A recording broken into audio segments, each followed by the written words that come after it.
यहाँ हम दर्शाएं कि एक्स जो सड़क है ये 1 किलोमीटर है, उसका ये 2 है, 3 4 5 6, ये 1 है, ये 2 3 4 5 6, ये 1 किलोमीटर 2 किलोमीटर 3 4 5 6 इस तरीके से।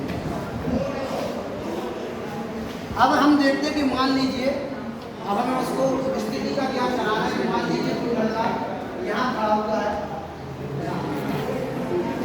मान लीजिए इस जगह कोई लड़का खड़ा है, हम देखते हैं कि ये यहाँ से ये जो लड़का खड़ा हुआ मान लीजिए कोई लड़का है, यहाँ देखते हैं कि यहाँ से कितनी दूरी पर है, हम यहाँ से देखते हैं कि यहाँ से कितनी दूरी पर है। अगर हम यहाँ से भी देखते हैं ये 4 किलोमीटर दूरी पर है, और इस दिशा में हम देखें तो कितनी दूरी पर है। ये जो दूरी है ये कितनी है, 3 है।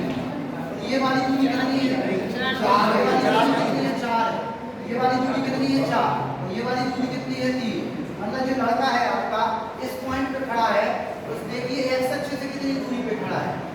एक्स अक्ष आपका ये एक्स अक्ष है, एक्स अक्ष मतलब पहली सड़क है, पहली सड़क से कितनी दूरी पर खड़ा है, पहली वाली सड़क से वो कितनी दूरी पर खड़ा है, 3 दूरी पर खड़ा है।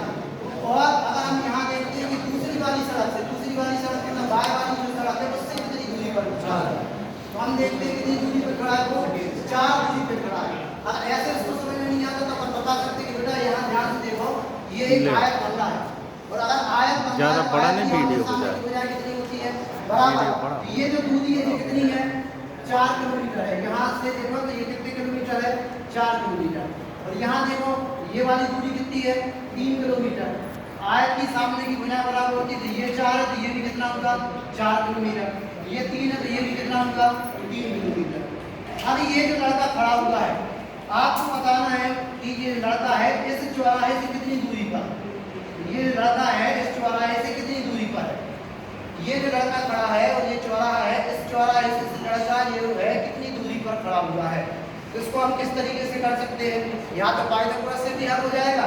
ये आपका आधार है, ये लंब है 3 का स्क्वायर और 4 का स्क्वायर, या डायरेक्ट आप कर सकते हो, सूत्र लगा के भी कर सकते हो, 2 बिंदु वाला सूत्र लगा दो, या मूल बिंदु वाला जो सूत्र आपने पढ़ा हुआ है x स्क्वायर प्लस y।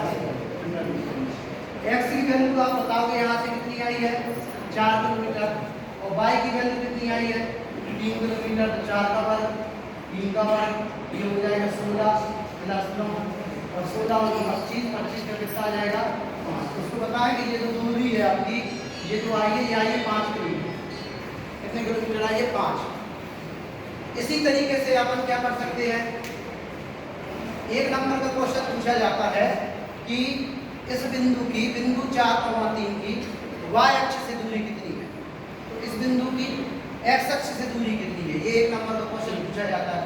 यदि उसको ये बनाना आ गया और बिना बनाए अगर वो केवल इसे देख के बताएगा तो देख के नहीं बता पाएगा, आंसर नहीं बता पाएगा, गलत हो जाएगा। यदि वो चित्र बनाता है, वो चित्र बनाने के बाद निकालकर तो आसानी से आ जाएगा। एक नंबर का मान लीजिए मूल बिंदु वाला भी आ गया, अगर उसको सूत्र याद नहीं है, ये चित्र अगर वो बना लेता है तो इससे आसानी से पाइथागोरस से इसको निकाल सकता है। ये पाइथागोरस को लगभग बच्चों को समझ में आ ही जाता है ना। और पाइथागोरस के लिए भी अपन क्या कर सकते हैं, अपन सीढ़ी का उदाहरण दे सकते हैं। बेटा आपने अपने गाँव में सीढ़ियाँ देखी होंगी, इस तरीके से बनी रहती है ना। इसको अगर अपन मिला दें तो यहाँ जिस सीढ़ी से अपन चढ़ते हैं, डेली चढ़ते उतरते हैं, उसको प्रारंभ करा जाता है। और जो जमीन पर सीढ़ी बनी रहती है उसको अपन आधार बोलते हैं, और ये जो दीवार है इसको अपन क्या बोलते हैं, लंब। इससे आप कनेक्ट करके उसको आप पाइथागोरस से कर सकते हैं, इससे आपके दीवार निकल के आ जाएगी।